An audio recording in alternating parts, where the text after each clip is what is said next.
ఏ రాజ్యాంగం ద్వారా అయితే ముఖ్యమంత్రిగా తన చేన్ని అధిష్ఠించిండ్రో, ఏ రాజ్యాంగ బద్ధంగా అయితే ప్రజాస్వామ్య బద్ధంగా అయితే ఇలా తన కేబినెట్ కొలువు తీరిందో, ఈ రాష్ట్రాన్ని పరిపాలించేటువంటి అధికారం వచ్చిందో, ఆ రాజ్యాంగాన్ని ఉల్లంఘించడం, ఆ రాజ్యాంగ సాంప్రదాయాన్ని ఉల్లంఘించడం, దాన్ని అపహాస్యం చేయడం అనేటువంటిది ముమ్మాటికి ముఖ్యమంత్రి గారికి ఇది శోభనివ్వదు.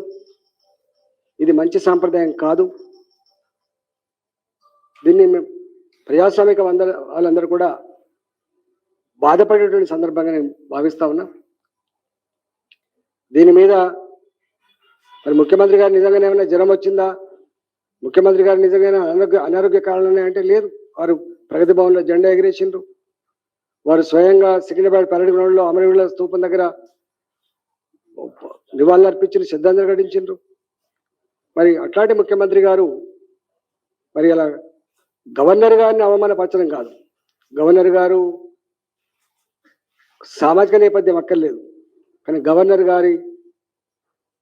గారిని అవమానపరచడం అంటే, గవర్నర్ గారు చేరిని అవమానపరచడం అంటే నీకు ఏ అధికారం అయితే కట్టబెట్టిందో దాన్ని అవమానించడం. కాబట్టి దీన్ని తీవ్రంగా పరిగణిస్తా ఉన్నాం. ఇది మంచి పద్ధతి కాదు. ఇది మంచి